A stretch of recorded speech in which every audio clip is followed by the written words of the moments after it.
لیکن ماں باپ کی اطاعت میں ایک کنڈیشن لگاتا ہے، کہتا ہے کہ اگر شرک کی جانب دعوت یہ تمہیں لے جائیں تو فلا تو ہما، تو ان کی اطاعت مت کرنا.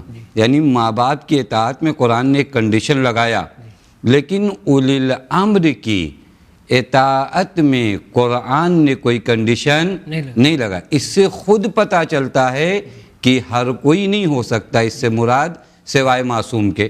چونکہ ایک طرف سے خدا کہے کہ تمہیں صاحبان امر کی اطاعت کرنا ہے، دوسری طرف سے یہ صاحبان امر اگر غیر معصوم ہوں تو کبھی کبھار ایسا بھی حکم دیں گے جو خدا کے حکم کے خلاف ہو، تو یہ دونوں باتیں جمع نہیں ہو سکتی. توجہ فرما رہے ہیں؟ بس یہ خود آیت، ہمیں ادھر ادھر جانے کی ضرورت نہیں ہے. یہ آیت خود اس بات کو بتا رہی ہے کہ صاحبان امر سے مراد یہاں پر معصومین علیہم السلام ہے.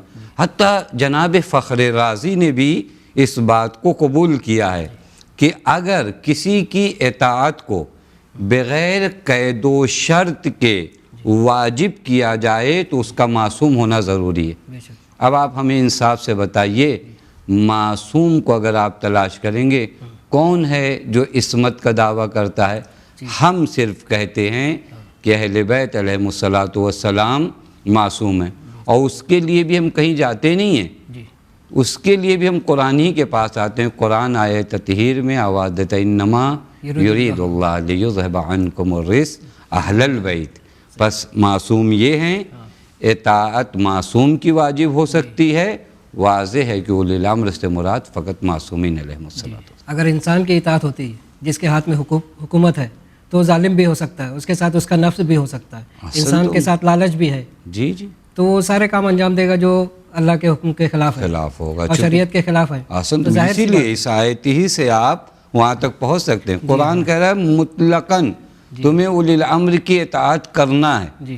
خوب اگر وہ عام انسان ہوگا، غیر معصوم ہوگا، تو خلاف حکم خدا کبھی کہے گا.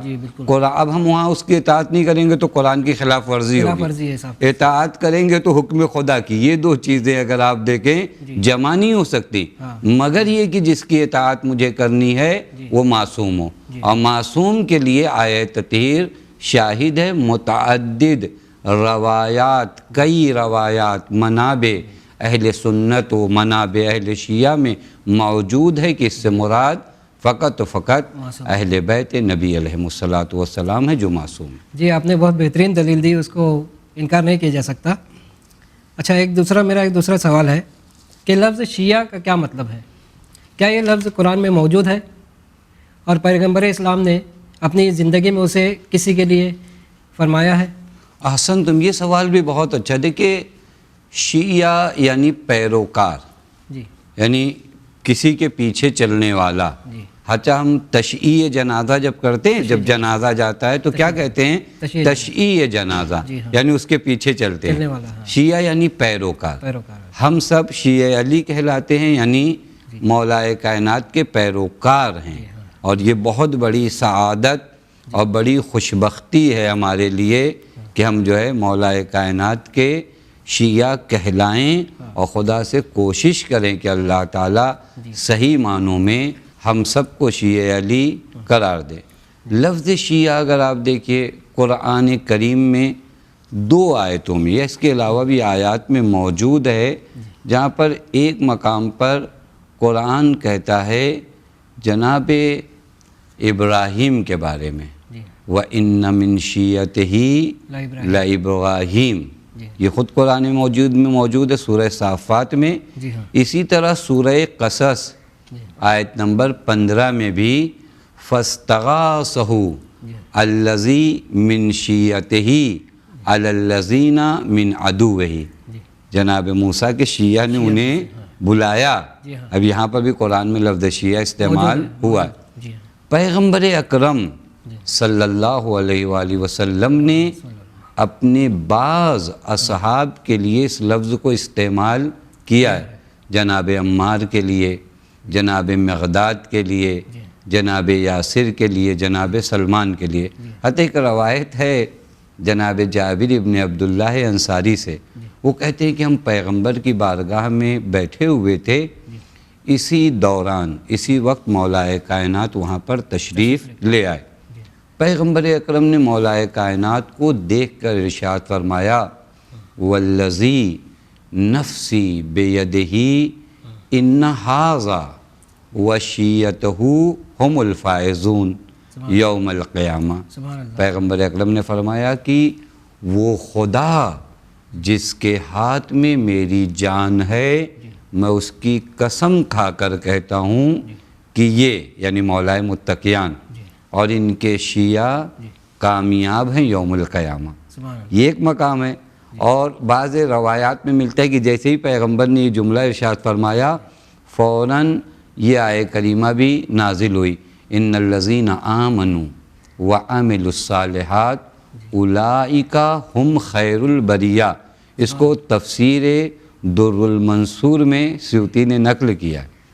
تیسرا سوال کہ یوم ندعو کل اناس بے امامہم، قرآن مجید میں اللہ تعالیٰ ارشاد فرماتا ہے کہ یوم حساب لوگوں کو، انسانوں کو ان کے امام کے ساتھ بلایا جائے گا، تو کیا اللہ نے انسانوں کی ہدایت کے لیے امام کو بھیجا ہے؟ احسن تم، یہ قرآن کریم کی سورہ اسراء آیت نمبر 71 ہے، جس کو ہم لوگ بنی اسرائیل بھی کہتے ہیں۔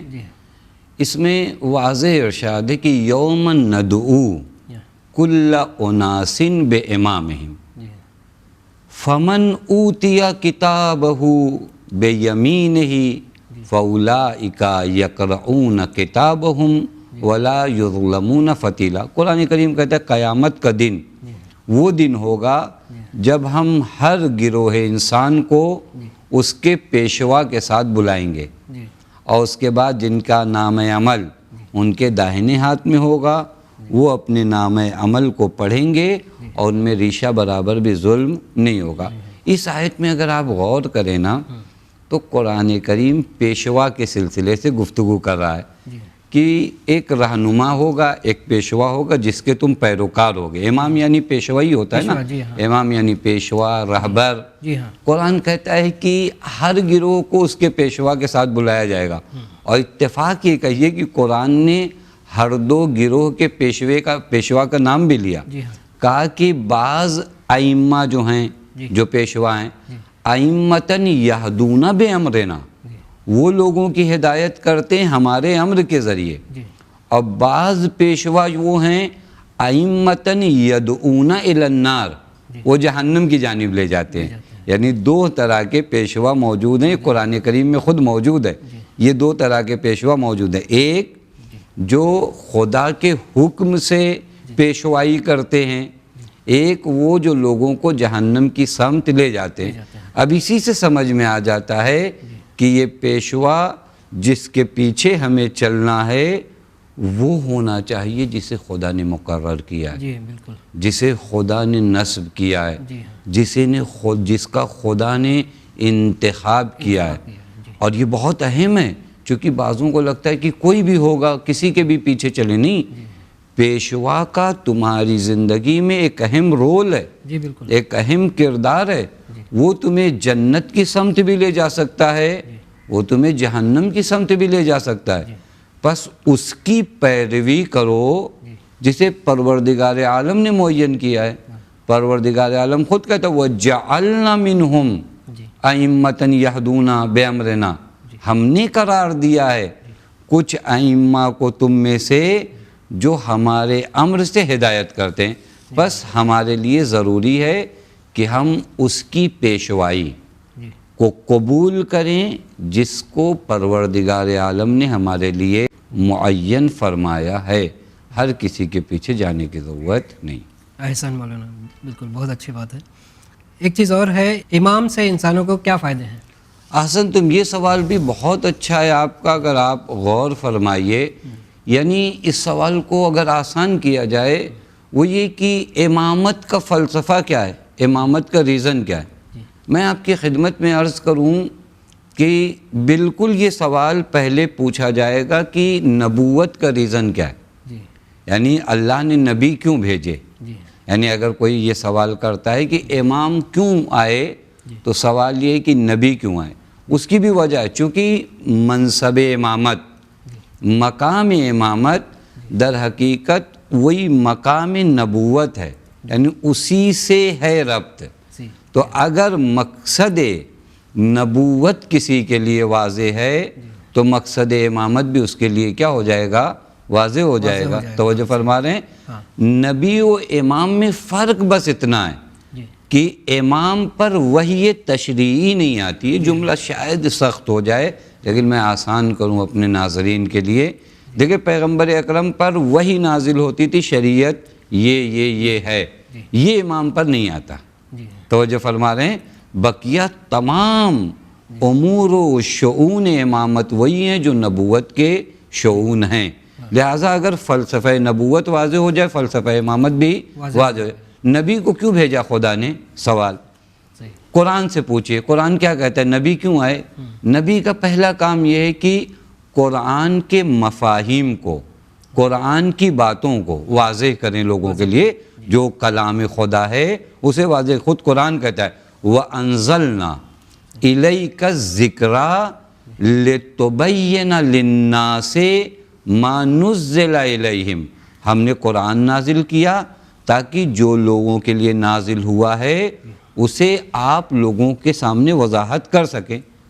اب توجہ فرمائیے گا. پس نبی کا کام کیا ہوا؟ قرآن کے کنسپٹ کو، قرآن کی باتوں کو لوگوں کے سامنے واضح کرنا. اب مجھے انصاف سے بتائیے کیا یہ کام ہر دور میں ضروری نہیں ہے؟ بالکل ہر دور میں ضروری ہے. بس کوئی ایسا ہو جو قرآن کی باتوں کو لوگوں کے سامنے واضح کرے. کسے بتایا نبی نے؟ نبی نے کہا انی تارکن فیکم الثقلین کتاب اللہ و اطرتی. واضح چیز ہے. قرآن کی وضاحت چاہتے ہو امام کا ہونا ضروری ہے. توجہ فرما رہے ہیں؟ کون قرآن کے بارے میں جانتا ہے؟ قرآن سے پوچھے کہ تیرے بارے میں کون جانتا ہے؟ قرآن کہتا ہے وَمَا يَعْلَمُ تَعْوِيلَهُ إِلَّا اللَّهُ وَرَاسِخُونَ فِي الْعِلْمِ. قرآن کی تعویلات سے کوئی آگاہ نہیں ہے سوائے خدا کے اور راسخون فی العلم کے. راسخون فی العلم کون ہیں؟ ائمہ ہیں. بس پہلا کام کیا ہوا امام کا؟ قرآن کی باتوں کو واضح کرنا. دوسرا کام کیا ہے؟ دوسرا کام امت کے درمیان جو اختلاف ہے اس اختلاف کا کوئی فیصلہ کرنے والا ہونا چاہیے. نہیں زمان نبی میں تو نبی اکرم صلی اللہ علیہ وآلہ وسلم موجود ہیں. خب پیغمبر کے بعد کیا کوئی اختلاف نہیں ہوگا؟ ہوگا، بالکل ہوگا. کیا کوئی مشکل نہیں پیش آئے گی؟ تو وہ کون ہے جو ان اختلافات کو دور کرے؟ کوئی معمولی آدمی نہیں ہو سکتا. چونکہ ایک طرف تو آپ نے نبی کو رکھا اختلاف کو حل کرنے کے لیے. ہمارے زمانے میں بھی کوئی ایسا ہو جو نبی کا نفس ہو، جو تمام اعتبار سے مقام نبوت کا حامل ہو، الا نبی نہیں ہے لیکن تمام شؤون نبوت کو وہ رکھتا ہو. بس یہ تمام چیزوں کو اگر آپ دیکھیں نا، لوگوں کی ہدایت کرنا یہ بھی امام کا کام ہے. اتمام حجت یہ بھی امام کا کام ہے. لوگوں کے درمیان عدل بہت ضروری ہے. بالکل. عدل و امنیت برقرار کرنا یہ بھی امام کا کام ہے. میں ایک روایت پڑھوں تبرکن تاکہ امام کے فائدے معلوم ہو سکے کہ امامت کیوں ضروری ہے. مولا امام رضا علیہ السلام ایک مقام پر ارشاد فرماتے ہیں الامام کالشمس الطالعہ. امام کی مثال ایک سورج کی طرح ہے جو طلوع ہوتا ہے، المجللۃ بنورہا العالم، جو اپنے نور سے تمام عالم کو کیا کرتا ہے؟ منور کر دیتا ہے. پھر امام فرماتے ہیں الامام الماء العذب علی الظمہ. ایک پیاسا انسان ہونا، اس پیاسے انسان کو ایک اچھا پانی آپ پیش کریے. یعنی امامت بشریت کی تشنگی کو ختم کرتی ہے. یہ وہ فائدے ہیں. اس کے علاوہ اور بہت سے فائدے ہمارے یہاں روایت میں موجود ہے کہ امام نے فرمایا الامام امین اللہ فی خلقہ وحجتہ علی عبادہ وخلیفتہ فی بلادہ والداعی الی اللہ. خدا کی جانب دعوت دینے والا ہمیشہ کوئی نہ کوئی ہو. وہ کون ہے؟ وہ ذات امام ہے. یہ چیزیں امام کے فائدے اور امام کا ہونا اور امام کا فلسفہ امامت کا یہ. اچھا ایک سوال یہ بھی ہے کہ اللہ کے بھیجے ہوئے امام کو ہم کس طرح پہچانیں گے؟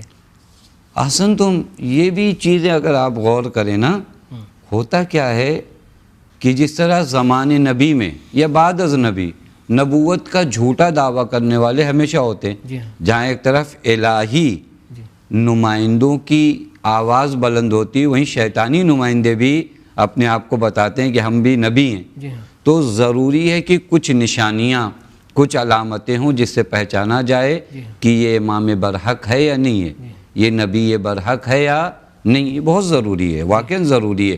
خود نبی کو پہچاننے کے لیے علامتیں ہیں. نبی کو یوں ہر کوئی آ کر نبوت کا دعویٰ کر دے گا ہم اسے نبی تو نہیں مان جائیں گے.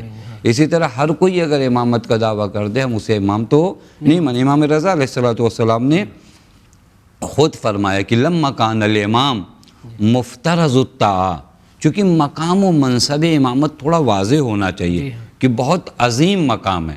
امام رضا فرماتے ہیں کہ جب یہ طے ہے کہ امام واجب الطاعہ ہے، یعنی ان کی اطاعت آپ کے اوپر واجب ہے، تو لم یکن بدّا من ولایت من دلالت تدل علیہ، پس کوئی نہ کوئی دلیل ہونا چاہیے جو دلالت کرے کہ یہ امام ہے. جی امام کے پہچاننے کا پہلا راستہ نص قرآن و نص رسول، یعنی پیغمبر اکرم صلی اللہ علیہ وآلہ وسلم جو نمائندہ خدا ہیں، خاتم النبیین ہیں، وہ آ کر بیان فرمائیں کہ میرے بعد پیشوا اور رہبر یہ. آپ دیکھ لیجئے پیغمبر اکرم صلی اللہ علیہ وآلہ وسلم نے اپنی پوری زندگی میں کئی مرتبہ آنے والے تمام ائمہ کا نام بیان کیا، نہ فقط عدد بھی بیان کیے، کس قبیلے سے ہوں گے یہ بھی بیان فرمایا، نام بھی اسی کو کہتے ہیں نص کا ہونا ضروری ہے. یعنی پہلی بات روایات میں اس کے بارے میں ذکر ہو. جس طرح ہم انبیاء کو کیسے پہچانتے ہیں، پہلے والے نبی نے بعد میں آنے والے نبی کی خبر دیا ہو، اسی طرح خاتم النبیین بھی آنے والے اماموں کی کیا کریں، خبر دیں. یہ روایات آپ جا کر اٹھا کر دیکھیں، روایات بھری پڑی ہیں جہاں پر پیغمبر نے فرمایا الائمۃ بعدی اثنا عشر، میرے بعد جو ائمہ ہیں وہ 12 ہیں، من صلب الحسین علیہ السلام، اور مولا امام علی اور امام حسن کو چھوڑنے کے بعد بقیہ 9 ائمہ والتاسع مہدی ہم، اور جو ان کا یعنی امام حسین کی صلب میں سے جو 9واں ہوگا وہ مہدی آخر الزمان ہوگا. بس یہ پہلی چیز کیا ہونا چاہیے، پیغمبر کی جانب سے وضاحت ہو. دوسری چیز علم غیب ہو اس کے پاس، اعجاز ہو. پھر کچھ نشانیاں ہیں امامت کی. امامت کی نشانیاں یوں نہیں کوئی معمولی مقام نہیں ہے. اس کو اگر آپ دیکھیں نا، ایک مقام پر بیان کیا گیا للامام علامات، امام کے لیے چند علامات ہوں. پہلی چیز یکون اعلم الناس، جو لوگوں میں سب سے زیادہ علم رکھتا ہو. اب آپ پوری تاریخ اٹھا کر دیکھیے کہ کس نے کہا کہ میں زمین سے زیادہ آسمان کے راستوں کو جانتا ہوں. یکون اعلم الناس، سب سے زیادہ علم رکھتا ہو. احکم الناس، حکم کرنے میں، قضاوت کرنے میں، فیصلہ کرنے میں اس کے مقابلے کا کوئی نہ ہو. پیغمبر نے مولا متقیان کے بارے میں فرمایا یا علی اقواہم انتا، ان میں سب سے اچھا حکم کرنے والے تم ہو.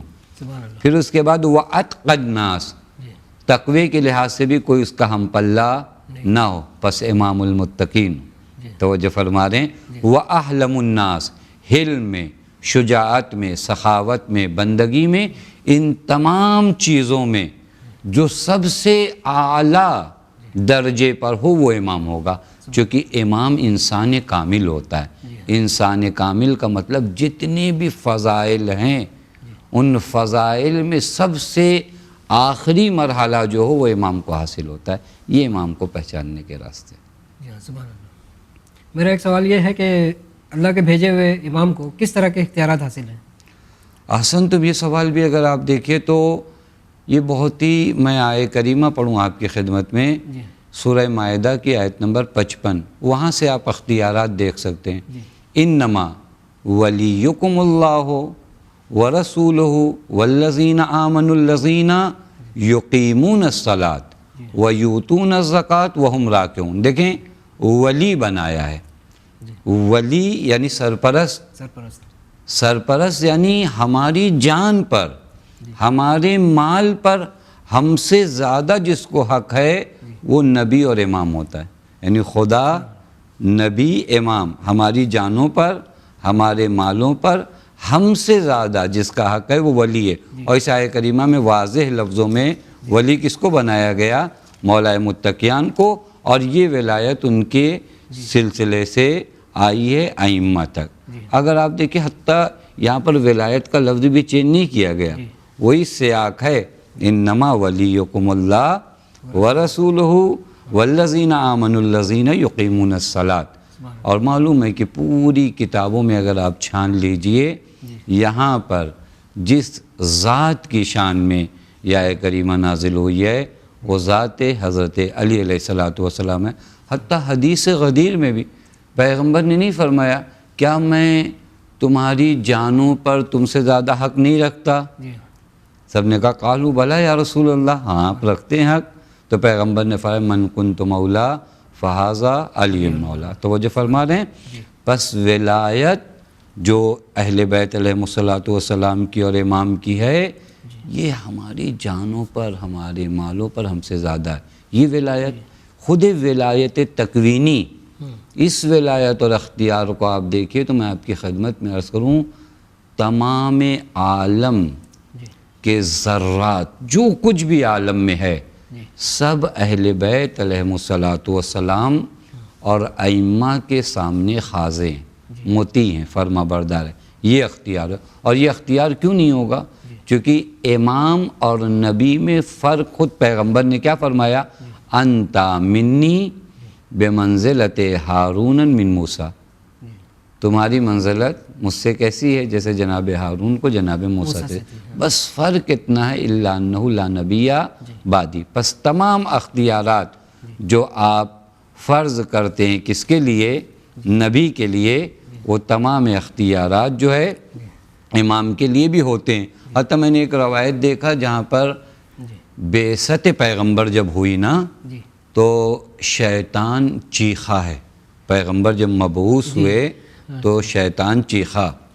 تو مولا متقیان نے فرمایا پیغمبر اکرم سے یا رسول اللہ قد رندت الشیطان، شیطان کی چیخ کی آواز میں نے سنا. تو پیغمبر نے اس وقت کیا فرمایا؟ فقال ھذا الشیطان قد آیس من عبادتہ. اب پیغمبر فرماتے ہیں انکا تسمع، جو ہماری سوال سے ربط ہے، انکا تسمع ما اسمع وترى ما ارى الا انکا لست بنبی. یا علی آپ وہ سنتے ہو جو میں سنتا ہوں، آپ وہ دیکھتے ہو جو میں دیکھتا ہوں، بس فرق اتنا ہے کہ تم نبی نہیں ہو. یعنی تمام وہ اختیارات جو نبی کے ہیں وہ امام کے پاس موجود ہوتے ہیں.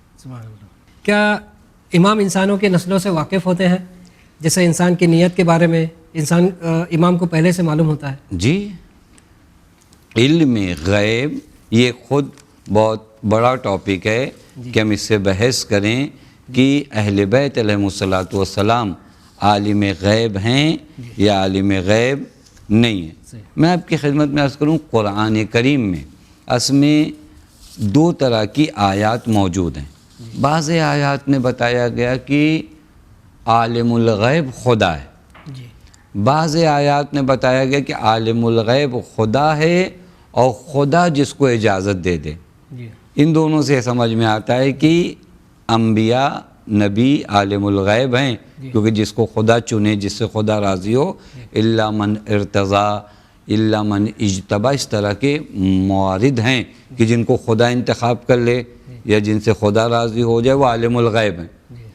اب ہم نے پہلے ہی آپ کی خدمت میں عرض کیا کہ مقام امامت کو اگر آپ عام مقام کے لحاظ سے دیکھیں گے، اسے منصب الہی نہیں سمجھیں گے تو آپ کے لیے یقین کرنا سخت ہو جائے گا کہ امام عالم الغیب ہوتا ہے. لیکن اگر آپ اس کو ایک منصب خدا سمجھیں گے کہ یہ خدا کی جانب سے دیا ہوا منصب ہے تو وہ یہ آیہ کریمہ جو کہتی ہے کہ علم غیب خدا کے علاوہ کسی اور کو نہیں ہوتا مگر وہ جس سے خدا راضی ہو، تو یہ آیت اہل بیت علیہ السلام کو شامل ہے. روایات میں بھی ہے کہ امام نے خود فرمایا کہ ہم زمینوں کے بارے میں جانتے ہیں، آسمانوں کے بارے میں جانتے ہیں، آئندہ کے بارے میں جانتے ہیں، گزشتہ کے بارے میں جانتے ہیں، تمام عالم کے بارے میں ہم جانتے ہیں۔ ہم پر امام کے کیا احسانات ہیں اور ہم پر امام کے کیا حقوق ہیں؟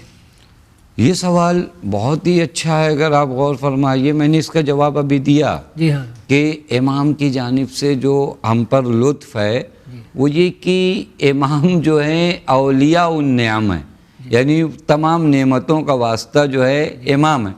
حتیٰ ایک روایت ہے، میں اپنے ناظرین کے لیے بھی تحفتاً اس روایت کو پڑھوں کہ ایک شخص آیا، وہ ایک ڈھارس ملے ہمیں، ایک شخص آیا، اس نے امام رضا علیہ السلام سے کہا مولا آپ اپنی دعاؤں میں ہمیں فراموش مت کیجیے گا۔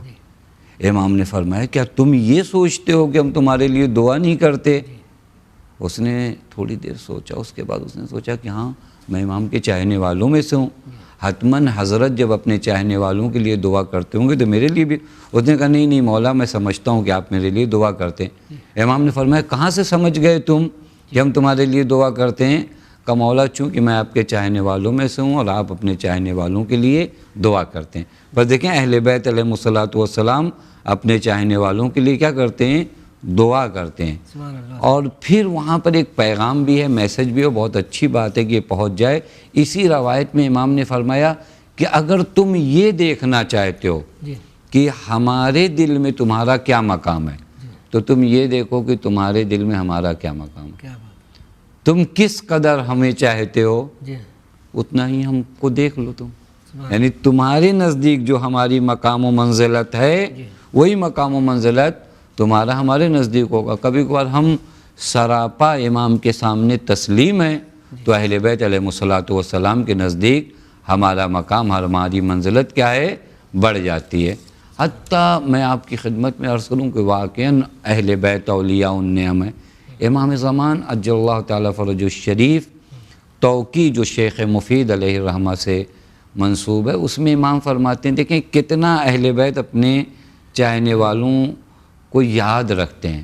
امام فرماتے ہیں اِنَّا غَيْرُ مُحْمِلِينَ لِمُرَاعَاتِكُمْ وَغَيْرُ نَاسِينَ لِذِكْرِكُمْ وَلَوْلَا ذَلِكَ لَسَلَبَتْكُمُ الْأَعْدَاءُ۔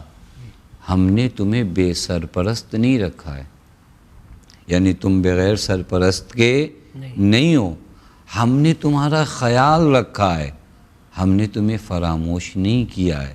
اگر ہم تمہارا خیال نہ کرتے تو یہ دشمن تمہیں نابود کر دیتے۔ بس یہ اہل بیت علیہ السلام کے احسانات ہیں۔ اب وہ سوال کا دوسرا حصہ جو آپ نے کیا وہ بہت اہم سوال ہے، اہل بیت کا ہم پر حق کیا ہے؟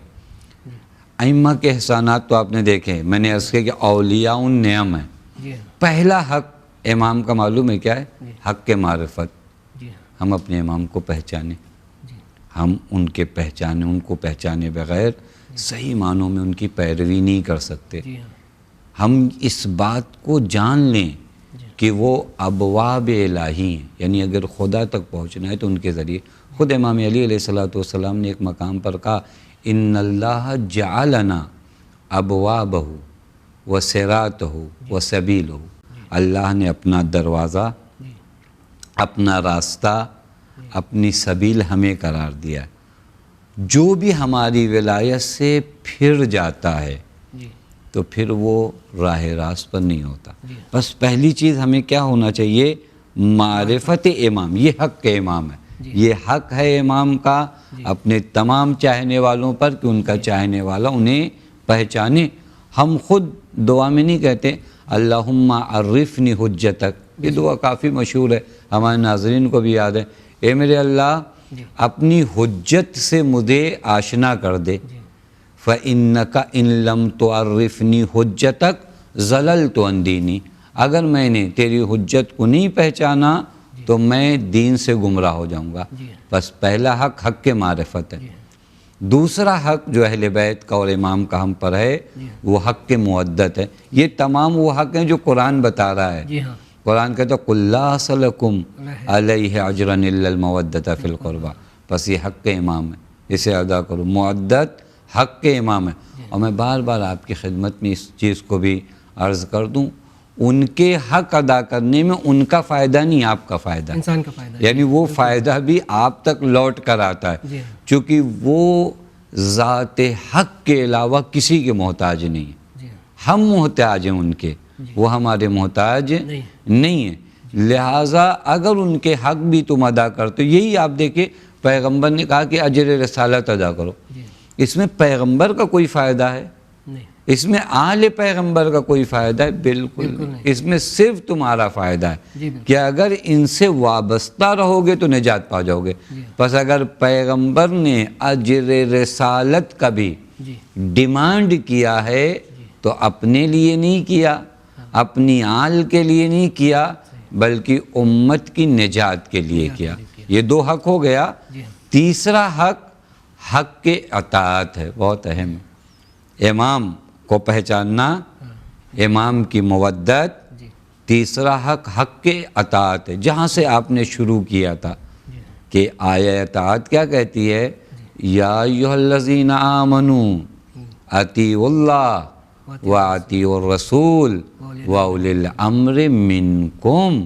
یہ آیہ اطاعت کہتی ہے کہ حق کے اطاعت ہے انہیں، تمہیں ان کی بات کو بے چوں چرا ماننا ہے۔ ماننا ضروری اطاعت اسی کو کہتے ہیں۔ کبھی کبھار مجھے کہیں پر اچھا لگتا ہے، کہیں پہ نہیں اچھا لگتا، کہیں فالو کرتا ہوں، کہیں فالو نہیں کرتا ہوں، اس کا مطلب ابھی میں ان کے سامنے 100% تسلیم نہیں ہے۔ نہیں ہوں۔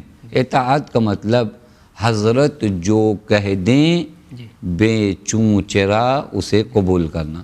حتیٰ امام جعفر صادق علیہ السلام نے بھی ایک مقام پر یہی حق جو آپ کا سوال تھا اسے اس طرح بیان کیا کہ ان اللہ وجب علیکم حبنا، جی اللہ نے ہماری محبت کو تم پر واجب کیا ہے۔ سبحان اللہ۔ پھر امام نے فرمایا موالاتنا، ہماری ولایت کو واجب کیا ہے، وفرض علیکم اطاعتنا، اور تم پر اللہ نے ہماری اطاعت کو واجب کیا ہے۔ بس حق کے معرفت، حق کے مودت، حق کے اطاعت، یہ انشاءاللہ اختصاراً آپ کی خدمت میں عرض ہے۔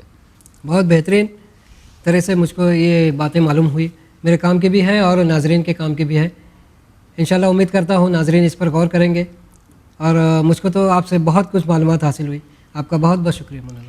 ہم بھی شکریہ ادا کرتے ہیں آپ کا اور پورے ٹیم کا کہ اللہ تعالیٰ نے یہ توفیق ہم سب کو عطا کی، اور پروردگار عالم کی بارگاہ میں دعا گو ہیں کہ اللہ تعالیٰ اس عبادت کو قبول فرمائے۔ اللہ آمین۔ جی ہاں ناظرین، السلام علیکم، ایک بار پھر سے میں حاضر ہوں آپ تمام کے درمیان۔ آپ دیکھ رہے تھے ابھی تک بہترین طریقے سے سوال کر رہے تھے جناب نثار احمد مومن صاحب، امامت کے بارے میں کافی کچھ جو ڈاؤٹس ہے وہ کلیئر کیا انہوں نے۔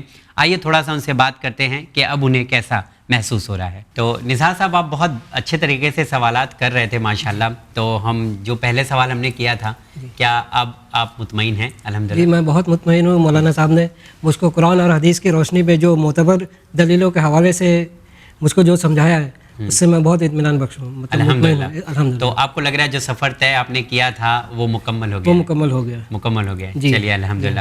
میں چاہتا ہوں کہ پروگرام میں ایک موقع میں آپ آئے، تو کچھ ہمارے ناظرین سے بھی کہنا چاہیں گے آپ؟ ناظرین سے میں یہی کہنا چاہوں گا کہ اس پروگرام میں ضرور تشریف لائیے۔ اگر ان کے ذہنوں میں جو بھی ڈاؤٹ ہے، شک و شبہات ہے، وہ آ کر یہاں واضح کر سکتے ہیں، ان کے شک و شبہات دور کر سکتے ہیں۔ بالکل، بس میری یہی گزارش ہے، اور اپنے معلومات میں اضافہ بھی کر سکتے ہیں اور دوسرے ناظرین کو اس کا فائدہ بھی پہنچا سکتے ہیں۔ جی بہت شکریہ مولانا صاحب۔ جس طرح سے امامت کے اوپر بات کی جاتی ہے، اس سے پہلے بھی کئی بار بات ہو چکی ہے، لیکن ان کے سوالات جو ہم لوگوں نے دیکھے وہ بہت اچھے تھے۔ آپ کو کیا لگتا ہے کہ اس طرح کے سوالوں کی اور زیادہ ضرورت ہے، یا اس کانسیپٹ کو کلیئر کرنے کی بہت زیادہ ضرورت ہے؟ بہت ہی اچھے سوالات تھے، اور ایسے سوالات تھے کہ واقعاً ان کا جاننا ضروری ہے، چونکہ مقام امامت، منصب امامت کو لے کر ان کے سوالات تھے کہ واقعاً امامت کا مقام کیا ہے، جی امامت کا منصب کیا ہے۔ کیا عام جس طرح دنیاوی عہدے ہوتے ہیں، امامت کا بھی عہدہ یہ ہے، یا امامت کا عہدہ وہی ہے کہ پروردگار عالم کہتا ہے کہ یہ میرا عہدہ ہے، یہ میرا منصب ہے، ظالمین تک نہیں پہنچ سکتا۔ لہٰذا ان کے سوالات خود اطاعت اولو الامر کے سلسلے میں بہت ہی اچھا سوال تھا۔ اسی طرح دیگر اور سوالات، ہمیں خوشی ہوتی ہے اس بات کی کہ ایسے لوگ ہیں، اور الحمدللہ